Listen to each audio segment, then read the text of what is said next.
चाहिए, चाहिए या नहीं चाहिए?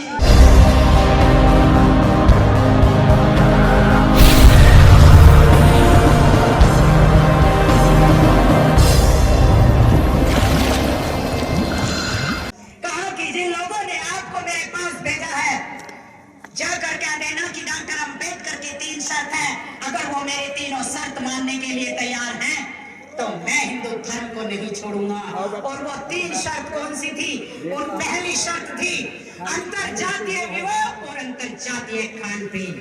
यानी कि अब ये नहीं होगा कि एक ब्राह्मण किसी अछूत के या शूद्र के या खाना नहीं खाएगा। रोटी बेटी का व्यवहार एक ब्राह्मण से लेके एक शूद्र एक अछूत तक होगा। बाबा साहेब की दूसरी शर्त, तुम्हारे धर्म ग्रंथों में मेरे समाज के लिए जो ये बुरे बुरे शब्द भरे पड़े हैं, कोई हमें राक्षस कहता है, कोई नीच कहता है, कोई चांडाल कहता है, मेरे समाज की बहन बेटियों की इज्जत दिन रात लूटी जाती है। उन सब को हटाकर जितने भी तुम्हारे धर्म ग्रंथ हैं उन सब का एक पवित्र ग्रंथ बनाओ। जैसे सिखों का एक ग्रंथ है, जैसे ईसाइयों का एक ग्रंथ है, जैसे मुसलमानों का एक ग्रंथ है, ऐसे ही आप भी एक ग्रंथ बनाओ और जो अच्छी बातें हैं वो सारी एक में संग्रहित कर लो। और बाबा साहेब की तीसरी शर्त, जरा इसको कान खोल के सुन लेना, वो तीसरी शर्त थी कि इस देश के अंदर 4 बड़े शंकराचार्य हैं। अब यहाँ 4 शंकराचार्य नहीं होंगे, इस देश के अंदर 5 शंकराचार्य होंगे। एक ब्राह्मण समाज से होगा, दूसरा राजपूत यानी क्षत्रिय समाज से होगा, तीसरा बनिया समाज से होगा, चौथा शूद्र समाज से होगा और 5वां शंकराचार्य आपके मसीहा बाबा साहेब डॉक्टर बी.आर. अम्बेडकर जी ने कहा कि 5वां शंकराचार्य मेरे समाज से होगा। और वो ऐसे ही नहीं बनेगा, आगे की बात सुनो कि वो ऐसे ही नहीं बनेगा, उन्हें एक परीक्षा होगी, उस परीक्षा को उन्हें उत्तीर्ण करना होगा। जो उसके काबिल होगा वही शंकराचार्य की गद्दी पर सिंहासन पर बैठेगा। और मेरी ये शर्त है कि जैसे एक ब्राह्मण जाति के शंकराचार्य को के पैर धोकर सभी लोग पीते हैं, जाओ कह देना अपने नेताओं से कि मेरे समाज का जो शंकराचार्य बनेगा, यानी कि अछूत जाति से जो शंकराचार्य बनेगा, उस शंकराचार्य के पैर धोकर भी ब्राह्मण जाति के लोग पिएंगे। मेरी ये शर्त मंजूर है तो मैं हिंदू धर्म नहीं छोड़ूंगा। लेकिन कपति महाराज ने जब ये बातें जाकर बताई तो उन्होंने कहा कि डॉक्टर अम्बेडकर, हम आपकी ये तीनों शर्तें नहीं मानेंगे। अगर हमने आपकी ये शर्त मान ली तो हमारा हिंदू धर्म खत्म हो जाएगा। हिंदू धर्म ऊंच नीच पर आधारित है, ये सनातन धर्म ऊंच नीच पर आधारित है।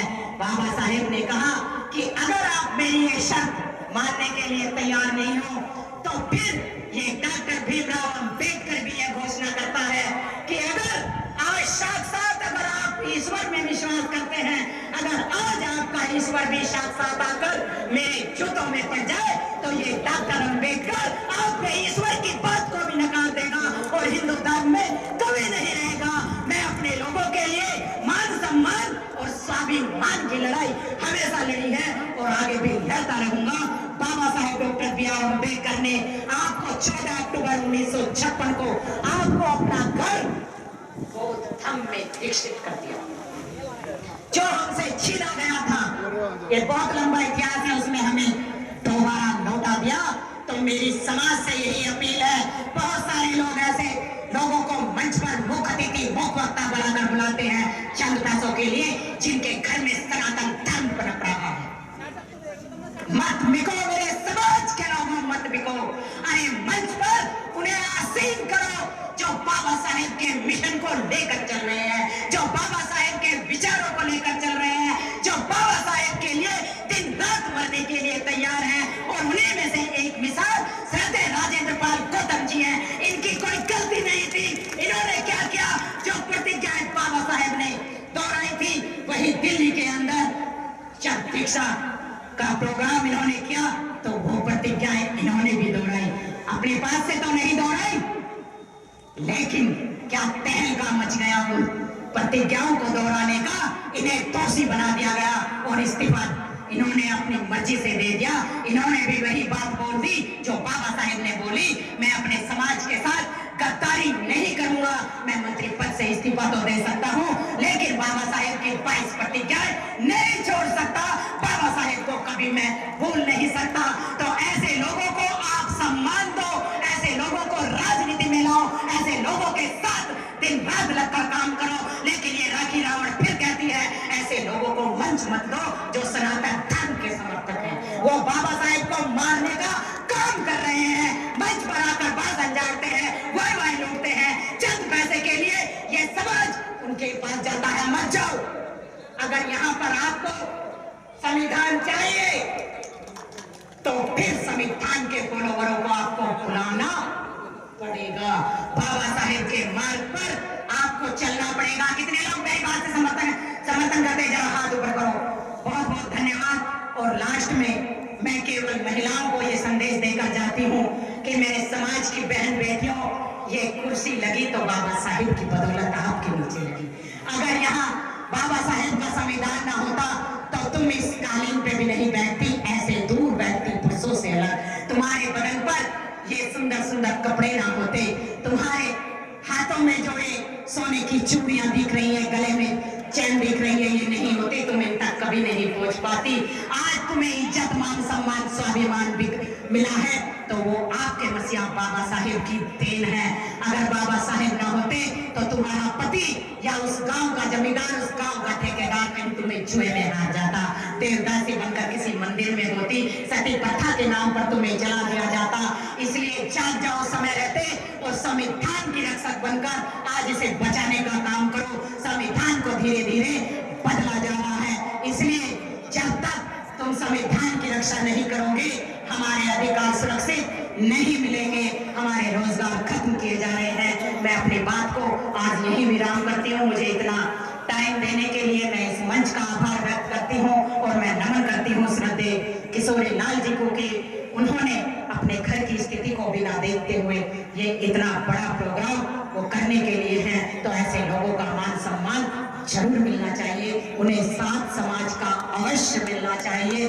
और बाबा साहेब का जो आज यहाँ पर शायद केक भी 133 फीट का काटा जाएगा, तो सबकी मुबारकबाद देते हुए 14 अप्रैल को अपने घरों को दीपों से रोशन करो, ताकि जमाना जाग जाए, जमाना पहचान जाए कि आज विश्व रत्न बोधिसत्व Baba Saheb doctor B.R. Ambedkar symbol of knowledge विश्व ज्ञान दिवस की जयंती हर गांव, हर घर, हर मोहल्ले, हर चौराहों पर बड़े धूमधाम से मनाई जा रही है। सुंदर सुंदर कपड़े, सुंदर खाने आप खूब बनाओ, क्योंकि ये तो सब बाबा साहेब की देन है। और अगर आपको संविधान चाहिए तो फिर संविधान के रक्षक आपको बनना पड़ेगा।